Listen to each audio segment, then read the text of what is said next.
What is going on, my people? Welcome back to our Business Leadership Book Club. This is part 5 of Dare to Lead with Brené Brown. We're actually diving into part 2, which is living into our values today. I am super pumped up to be here with you guys to really share part 5 of this and really remind you that whether you've gone back and you've watched the other 4 or not, each one of these, I wanted to break them up in a way where they can be digested and you can really take this information and act on it, not only when it comes to your career and when it comes to your family, but also when it comes to your business. Now, Brené does a freaking incredible job of breaking down so many incredible things in this book. It is so much in alignment with what we talk here on Modern Leadership about, and also what I teach inside of our Life Coach Certification School, because it's really about not only understanding and being aware of these things, but having systems and structures in place to help you solve for some of the issues that come up with leading, with being vulnerable, with leading by your heart rather than your head. And she does an incredible job of bringing this all together. I've read a couple of her other books, definitely ones that we might actually hit up a little bit later. But I am going to be reaching out to everybody inside of the book club. By the way, if you're not a part of the book club, you're just watching this on YouTube, definitely subscribe to our Modern Leadership Book Club. It's free right now. If you go to modernleadership.us/book club, I will also leave you the link inside of the description for you to sign up. It's free. We're going to be picking out our next book very, very soon. So today is June 15th. Normally every Thursday at 9 a.m. Pacific time, we have a call like this. Next week, I'm actually out of town at a leadership and coaching convention where I'm going to be speaking on stage. And so I'm not going to be able to come to you guys live next week.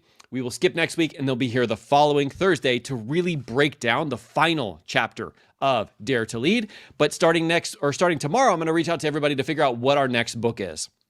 I've already have a lot of recommendations.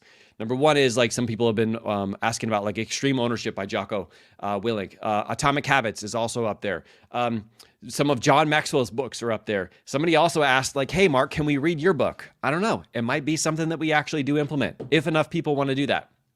And so I'll be reaching out to everybody to find out what our next book is. And I want everybody to, number one, help identify what specific skill they want to learn the most. I actually did ouch, my phone just dropped. I actually did a video this morning that I hope everybody has an opportunity to see. It talks about the 10 essential skills for entrepreneurs. Dive into that video, see which 1, 2, 3 skills that you need to work on the most. And then when I send the email tomorrow to everybody, let me know what skills you need to work on, and we'll be able to marry that with a specific book that we're going to choose next. Obviously, we're not going to be able to pick everybody's book that they want, but when I hear it's called global listening. When I listen to all of our community and I also listen to myself, we can help find a book that's going to be able to help support everybody on their mission to not only make a huge difference in the world, but also do so without having to burn themselves out or sacrifice family time. So I guess I should start there. Welcome to Modern Leadership, where we see things differently. We help entrepreneurs become modern leaders so they can excel both in their personal and professional life without burning themselves or sacrificing family time. Now, one of the ways we do that is through our book club. We also have short videos on Mondays and Thursdays. One just launched a few minutes ago. Definitely hit that one up. That's those 10 essential skills I was talking about. And comment in that section, which 1 or 2 of those skills do you need to work on the most, and which one are you doing really, really well with? Hey, Shannon, what's going on? What's going on, Shannon? But also we have longer workshops on the weekend. So on Saturday, I take some of the things that we teach on Mondays and Thursdays, and I help really dive deeper into it and help personalize it for your business. Most of the time, we would charge for a lot of the stuff that we're doing here on this channel. But as of right now, we're spending our time and attention on our Life Coach Certification School, which means that I can teach a lot about business and about entrepreneurship, about a lot of the stuff that I teach people on one-on-one contracts here in the group. Of course, it's not as personalized, but if you ever do want some personalized help with this, which is I typically always find being the speed boost, is I go to the person, to the source, I ask how I can work with them because I know that they're going to be able to help personalize it for me. I'll also leave that in the description. It's modernleadership.us/apply. I only take a certain amount of people depending on how busy my schedule is. But if you're looking for some help, definitely dive in there, okay? All right, that being said, make sure you don't show up next week for our live call because we're not going to have one 2 weeks from now, okay? And I will send you guys an email with all the details. But we're diving into part number 2, which is living into our values. Now, I'm going to share with you that the way that she goes through identifying values is not the way that I love going through values. Now, I looked at what she did, and I was able to circle some of them. It was very hard to do that when it comes to just looking at all the pages or all the words on the page. And I do have a different way that I go through setting of core values. If you, and I will link to this at the end of this video once it's all done, if you go to our YouTube channel, you go to live and you scroll all the way down to how to set goals that are in alignment with your core values, it says something like that. It will actually help you identify what your core value is in based off of past situations that you've been in. When I look at words on a page, I kind of feel like, oh, I want to be this. I want this to be my core values. But it's a lot easier when you can identify based off of a story that you have in your past of when you felt really connected to somebody or to something. And then reverse engineer it that way. It's so much easier to use core values that way. So I'll leave that with you guys there, but we're going to dive into how she does it here today. All right. Now, she says that values are so important because in the moments, she says, in those moments when we start putting our other voices in front of our own, we forget what made us go into the arena in the first place, the reason we're there. We forget our values.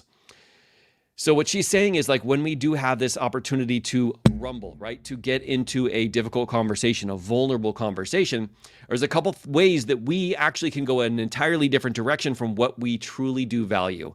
Number one is we can forget our values at the door. But number two is, like, in the process of having that rumble, having that conversation, we don't live in alignment with our values. Now, I'm going to take you through the process that she has here, which I think is freaking genius. And it's definitely one that I'm going to actually earmark this to make sure that I can come back to it when I have these kind of like conversations with people. But it's a game changer because when you realize that living in your values, you can live in your values and be vulnerable and really be the leader that people need you to be. It's so critical to actually, number one, be able to identify what those values are, which we'll talk about in a second, but also then continuing to live through your values while you're having that conversation, right? And this is that's one of the reasons why that video that I did was so important, because I wanted to teach people how they can excel. Aaron, what's going on? They can excel when it comes to their personal goals and their business goals, but also excel when it comes to their family, because when you are living in alignment with your values, you can 100% find a way to do that, okay? So what she talks about is a value is a way of being or believing that we hold most important. She said, step one is always identifying, no, we can't live into values that we can't name. So yes, basically identifying what the specific values are that you have. On the next page, which is page 188, you can see there's a whole list of values. I circled integrity, leadership, legacy, and family. And if I had to like really boil that down, it would be family and leadership would probably be my two that are here based on the page. But like I said, it's kind of difficult to do it when you just have all of these words. You just want to circle all of them, right? But being able to identify them is critical, because I know that for me, I actually have like some statements that I say in the morning. I talk about my goals. I talk about 3 things that I'm most thankful for. And by the way, this weekend, we actually have a breakdown where Teresa and I are going to go through what this process actually looks like when we first get up, when we first work through the process of what we do to fire our brains up, to make sure that we're on track to do the coaching and doing the things that we want, and really showing up how we really want. But for us, it's all about like being able to read it back, to remind ourselves, hey, these are my values, and then get into work. These are my values, and then get into family. These are my values, and then go to work out. Because if you pre-program it and you keep reminding yourself, these are my values, it helps you to live within them more consistently, okay? Then she said step 2, after step 1 is identifying them and naming them. Now, step 2 is taking values from BS to behavior. So it's great when we say things out loud, but it's even better when we actually take action on it. I know for me, my kids are always watching me, and even more than me telling them this is what they should do, they watch me. And based off of that, they're going to decide if they're going to take those actions or not. And it's the same thing here. She said one of the things that you can do is you can actually do a little bit of an audit on yourself. She has this 3-part question, 3 different questions that is a way that she can remind herself if she's leaning into her values. She said, value number 1, name the value, okay? What are 3 behaviors that support my value? So what are 3 things that you do that actually support your value? What are 3 slippery behaviors that are outside of my value? Meaning, like, what are 3 things that are like, this doesn't really feel like it's in alignment with my value? And the last one is, what's an example of a time when you were fully living into this value? This is really a check engine light. When you have those values, let's say family, what are 3 behaviors that support your value? Like for me, we went to the Griffith Park Observatory yesterday. We've gone on some hikes. We've done some different things where we're actually on the schedule. Like today after this is date day. So I have things that I very, very much have a schedule for when it comes to my family. So those are some of those things, right? But what are 3 slippery areas that are outside your value? When it's like 2 or 3 o'clock, when it should be family time, and somebody reaches out to me and says, hey, could you help me with this? Could you do this? Could you watch this or whatever? That's those slippery areas, because it's like, it's supposed to be family time, or it's supposed to be time for me to be in my bubble by myself. And it's very easy for me to get back into, I got to do more. I've got to come over here. I've got to do these things, right? That's the slippery area for me. And what's an example of a time when you were fully living into this value? Well, it's actually happened recently where I have had that time where it's family time and I do get a message and I'm like, hey, I will get back to you as soon as I'm finished with my kids or at the museum or whatever. And I've set those boundaries, and then later I do check in. And what's crazy is so many times the actual issue and problem has been solved, right? But just asking yourself that question can give you that check-in if like whether or not your behaviors are matching what you truly believe your values are, right? Step 3 is empathy and self-compassion, the two most important seats in the arena. She says, regardless of the values you pick, daring leaders who live into their values are never silent about hard things. I'm going to take a drink on that one because that one's pretty good. Regardless of the values you pick, daring leaders who live into their values are never silent about the hard things. Hard things is very easy to go this direction, right? When we know that we should be going this direction. And I also think that like now that we're probably like sort of pre-programming it to like remind ourselves that we have to live into your values, when you have that moment of going the opposite direction, it actually gives you the greatest opportunity because you're like, no, this is my spot, my time to shine and really prove that I'm leaning into my values. And when you do that, when you're able to lean into it, you actually develop that muscle so that next time it makes it so much easier. So when you do have those moments where you're like, maybe I shouldn't say anything, or maybe I shouldn't lean into my values, understand that that is the greatest opportunity you have, because once you do that once, it gets so much easier the next time, right? She said, the most important seats in the arena, the ones we need to be able to focus on, especially in difficult times, are reserved for empathy and self-compassion. In the empathy seat or seats, we just need one or two people who know our values and support our efforts to put them into action. I know Aaron has Kurt, right? And it's like people who support their values and are willing to lean in and be there for them, right? She said that you can actually ask some of these questions to make sure that you have the right person that's there. So the next one the question she asked is, who is someone who knows your values and supports your efforts to live into them? What does support from this person look like? What can you do as an act of self-compassion to support yourself in the hard work of living into your values? What are the early warning indicators or signs that you're living outside your values? And what does it feel like when you're living into your values? How does living into your two key values shape the way that you give and receive feedback? These are really great questions. I love life coaching based questions where it's kind of asking you to really sit down and take a look at where you are now, because if you don't know where you are now, it's very hard for you to look somewhere else, right? Yes, the inner circle is so important, Aaron. You're 100% right. So having a way of doing that to identify who are your empathy team. Who is your empathy team? As a matter of fact, I want to see it in the comments.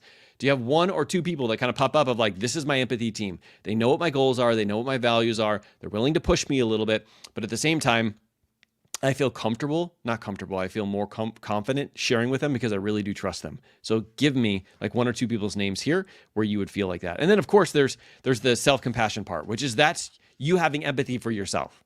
That's really what self-compassion, how she describes it, is like being self-compassionate for yourself, like extending the same type of empathy you would give somebody else, but extending that to yourself, because obviously you're the most, it's the most important for you to extend that kind of empathy to yourself. It's very easy to talk ourselves out of it, but it's such a, it returns so much more of your investment when you're able to do that for yourself, because you'll get back into taking action much quicker.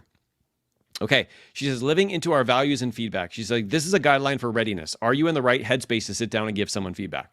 So now that we understand what our values are, she says, okay, now you're about to go into a rumble. You're about to go into a vulnerable kind of like moment when you're about to have a conversation or something with your family, with a significant other, with somebody on your coaching team, like whatever it is, right? Maybe somebody that you're leading, right? She's like, there are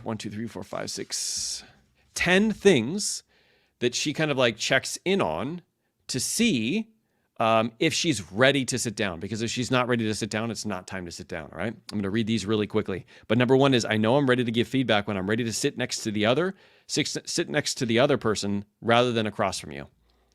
So across from you is like adversarial, right? And so when you know that you're ready to sit right next to him, that's when she knows that she's ready to give feedback. She says, I'm ready to give feedback when I'm willing to put the problem in front of us rather than between us. I'm ready to give feedback when I'm ready to listen, ask questions, and accept that I might not fully understand the issue. I'm ready to give feedback when I'm ready to acknowledge that you Do well instead of just picking apart. No, I know I'm ready to give feedback when I'm ready to acknowledge what you do well instead of just picking apart your mistakes. That's a huge one. We all are doing things that are right? We're all making mistakes too, but being focused just on the mistakes is not very helpful. I know I'm ready to give feedback when I recognize your strengths and how you can use them to address your challenges. I know I'm ready to give feedback when I can hold you accountable without shaming or blaming. I know I'm ready to give feedback when I'm open to owning my part of it. Remember, you're always a part of it. I know I'm ready to give feedback when I can genuinely thank someone for their efforts rather than just criticizing them for their failings. I know I'm ready to give feedback when I talk about how resolving these challenges will lead to growth and opportunity. And I know I'm ready to give feedback when I can model the vulnerability and openness that I expect to see from you. So she uses this kind of like as am I ready to actually sit down and have this kind of discussion? Because if none of those things are in alignment, then she feels like she's not going to lean into her values. And I totally get where she's coming from that. It's kind of like in the heat of the moment is not the best time to set boundaries or have conversations sometimes. Sometimes it's like, let me think about this. And literally once I've thought about this a little bit more, then I'll be able to sit down and have an open and honest kind of like discussion rather than blaming, shaming, guilting, and pointing fingers. She said, how we stay aligned with our values while we're receiving feedback, regardless of the skill of the person delivering it. So one of the things she brings up here, and this is the reason why I highlighted this one, is some people that you're going to receive feedback with or from are not going to have these skills. They didn't read this book. And so one of the questions she asked herself is like, how do I stay aligned with my values when I'm receiving feedback from somebody who doesn't know how to give feedback in a very good way? Maybe they do use shame, guilt, humiliation, but what is it? Like, what kind of wisdom is there that if you just pushed all the other stuff aside, that this one piece of gold would be there that you can actually take away from it? I really love that because I've had a lot of people who are leaders, some of them good leaders, but the way that they communicated was not the way that it would really help me out personally, without using shame, guilt, humiliation, or blame. And so really making sure that you realize that you can still separate that if you're willing to lean in and go, okay, there's some gold here. Maybe the technique, maybe the approach isn't the greatest, but what is a way that I can reframe this to actually pull something away from it? That's like next level stuff right there, guys, because it's super hard to do. All right, she says, and then there's a couple of different stories in here. I'm going to skip over the stories that she has. Definitely good ones. She says, daring leaders work from the assumption that people are doing the best they can. Leaders struggling with ego, armor, and our lack of skills do not make that assumption. Let me say that again. Daring leaders work with the assumption that people are doing the best they can.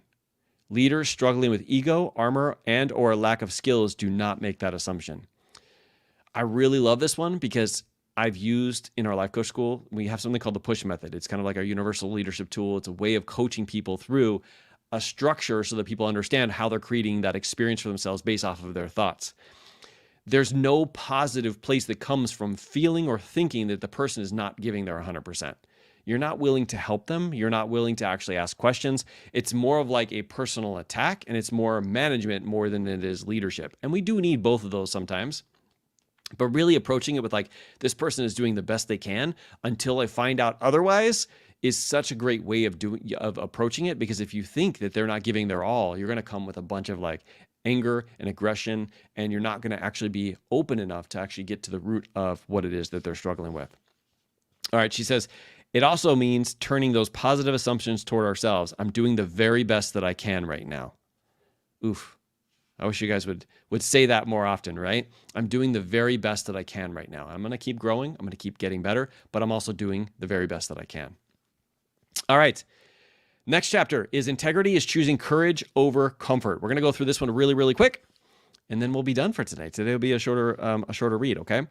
So she says, in the thin book of trust, Feltman defines trust as choosing to risk making something you value vulnerable to another person's actions. So choosing to risk making something you value vulnerable to another person's actions. He describes distrust as deciding that what is important to me is not safe for the person in this situation.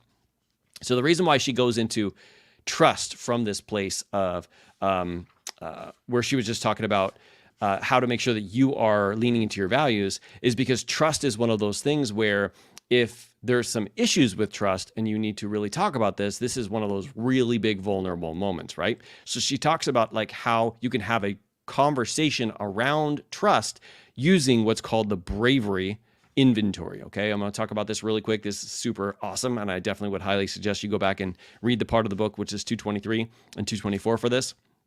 But she says, so if trust is a must-have, and many leaders experience the trust conversations as a must-avoid, how do we solve this problem? She says, get specific. Rather than rumbling generally about trustworthiness and using the word trust, which is probably not a good idea, we need to point to specific behaviors, things that are actually being done or not being done.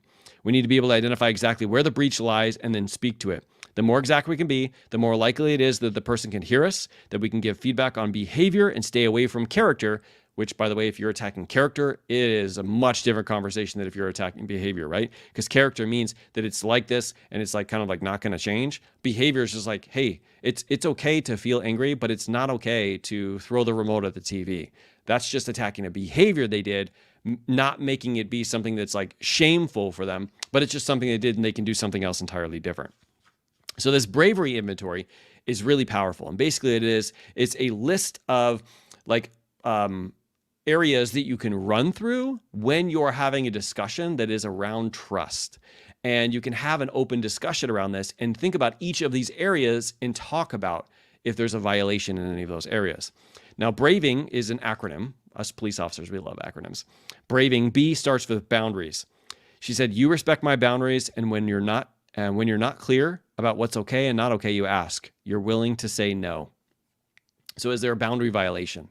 Like maybe the whole trust thing is an issue because there is a boundary violation. Maybe some people aren't willing to ask if it's okay to cross over that boundary, or like maybe they're unwilling to accept your boundaries. Like there's something there related to boundaries. If there is, you can definitely hit about boundaries and ask, not just, I think this is so important, like having that conversation, not just ask from your perspective, but also from their perspective too.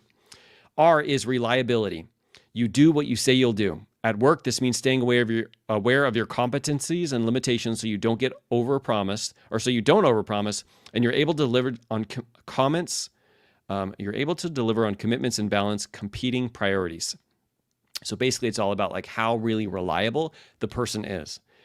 The A in braving is accountability. You own your mistakes, apologize, and make amends.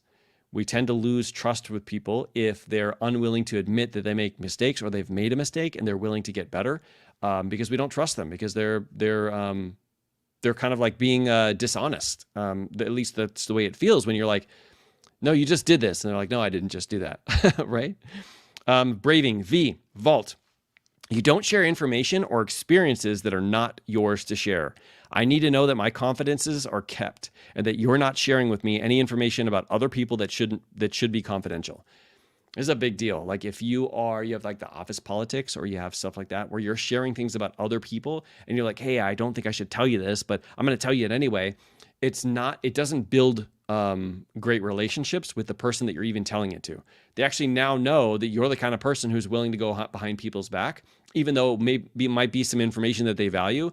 They now know that you're not the kind of person that they can trust with the information that they have. So really making sure that you have this vault, but also have this as a discussion if trust is an issue, and really share like what part of that is being violated. The next one for braving is integrity. You choose courage over comfort. You do what is right over what is fun, fast, or easy. And you choose to practice your values rather than simply professing them. Such an important one. Okay, braving, the N is non-judgment. I can ask for what I need, and you can ask for what you need. We can talk about how we feel about judgment. We can ask each other for help without judgment. So we don't bring judgment into or on the table.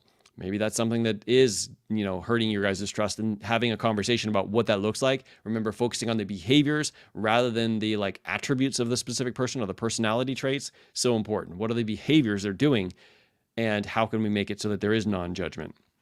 And the last one is generosity. You extend your most generous interpretation possible to the intentions, words, and actions of others. Instead of thinking that everybody's going behind your back, nobody's working as hard as you, you're the only person who's like taking, the action that is here. You extend the most generous interpretation possible to the intentions. And I promise you, because I've come in both of these, being a police officer, I used to not think this other way, or I used to think that other way. But now being open and just thinking like, okay, they're doing the best that they can. Like, what is a way that I can even help them get even better from what they're doing right now? It always tends to lead with, or come out, good experiences tend to come out of that when you lead with that level of generosity.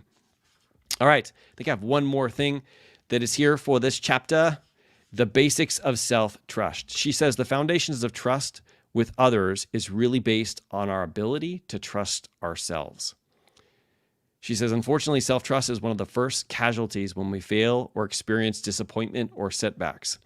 Whether it's conscious or not, we're wondering how we ended up face down in the arena. We often reach for the blanket statement, I don't trust myself anymore.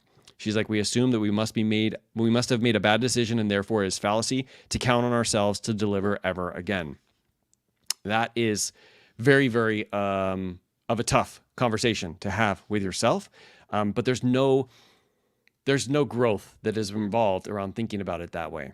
What she did here is she took herself through all of these parts of the braver. She says, boundaries. Did I respect and own my own boundaries in this situation? Reliability. Can I count on myself? Or was my self-talk, well, I did intend on waking up, but today I'm just too exhausted. Accountability. Did I hold myself accountable? And basically you're using the braving system, the braving structure that she came out with to really ask yourself your own personal questions, because now instead of it just being somebody else that you're having a vulnerable moment with or a rumble with, you're actually rumbling with yourself, but in a way that's constructive versus destructive. I really like how she broke that down in here. She actually shared a story in here that I highly suggest you go back and read. It is on page number 235, and that leads us up to part 4, which is learning to rise. Now, I know I say this real quick. For those of you guys who are in the Modern Leadership Book Club, I'm going to send you an email tomorrow. We're going to talk about like what are some of the books that we could potentially read next. We'll be able to select a book probably by early next week. Next week, I don't have a live call here because I'm going to be actually giving a huge presentation at a coaching and leadership event. But the following week after that, we're going to go through part 4. We're going to finish this book, part number 6 of this book, the following Thursday after that. So 2 weeks from today, which is the 29th of June.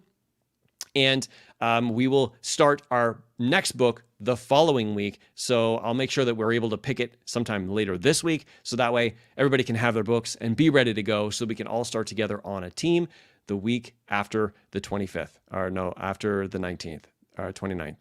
There you go. The 29th, because it's 2 weeks from today. And then we'll all get started on the same at the same time. Remember, you're never behind on this. Just lean in, dive into the chapters, learn something, take one piece of information. That's all that it requires for you to get a little bit better. In this book, super powerful. This is going to definitely go on my books of one of the books that I'm going to be rereading. And I'm going to leave like all the highlights and stuff in it because it has been such a powerful book. Okay. That being said, I do want to hear before we leave, what are some of your takeaways from these chapters or from even just hearing me have this conversation out loud? I know Aaron is driving. If you are driving, Aaron, please don't respond here. But for anybody else, what do you think is your biggest takeaway from today's call? Talking about courage, talking about values, talking about trust. What was your biggest takeaway? I want you guys to share some of them here so I can share them with the world.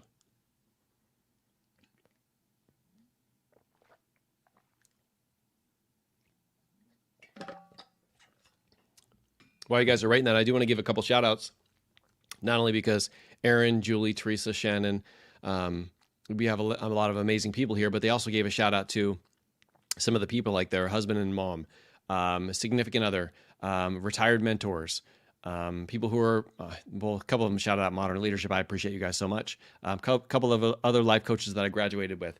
Definitely. I hope that you guys actually take some time to reach out to them and to actually personally thank them for being that kind of person that they can lean on. I would even tell them like, hey guys, I was literally going through a training today and they were talking about like, who are those people in your life that you can really trust, that you can really have deep conversations with, that is like your empathetic, your empathy zone. And for that, like I immediately thought of you and, did a little bit of a shout out. And I definitely want to make sure that you know how much I appreciate you for that. Like even just sharing that with them, whether it's your kids, your family, whatever, like it's going to make a huge impact. Shannon says, biggest takeaway, everyone is doing their best. 100%, including you, Shannon. Don't forget you, all right? Because if everyone is doing their best, you are a part of everyone, right? All right, Shannon. Shannon said Bob, Patrick, and Angie. That's awesome. Julie says, it's brought to light some challenges in my thinking.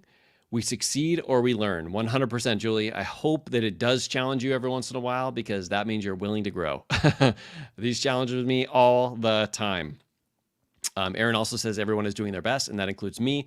We are all doing our best. Maybe instead of being critical, I can work on ways to help things get better. 100%. Like, so many times we think getting critical on ourselves and being hard on ourselves is going to get us to show up better. But I dare you to look back at a time when you got harder on yourself, when you were like shaming and guilting yourself, that you showed up better, even in that moment, because it doesn't happen. We will generally go out and we will manifest more of that. And we generally do the opposite of what we need to do in those moments, which is kind of like why we feel like we're out of alignment of our values, right? So definitely, I appreciate you guys so much for leaning into this book, so much for leaning into your leadership in general, and being a part of this community is so important to me, especially being around such amazing and incredible leaders like you. You guys make me better every single day. So thank you guys so much. Two things. Number one is go back and watch the video that I talked about today. It's the 10 essential skills for entrepreneurs. I want to hear, like in that comment to that video, what is 1 or 2 skills that you are really good at, and what are 1 or 2 skills that you need to work on. Julie, you too. Even if you're not an entrepreneur, I want you to go in there, because those are same skills that we would use like in our career. And then number 2, I will leave you the link inside of the description where you can actually dive into the core value exercises that I was talking about, that you can actually find and identify your words of core values a little bit easier than she does here in the book, if you don't like the way that she did it here, okay? All right, guys, I appreciate you so much. You have an incredible weekend, and I will see you guys really, really soon, all right? All right, bye, everybody.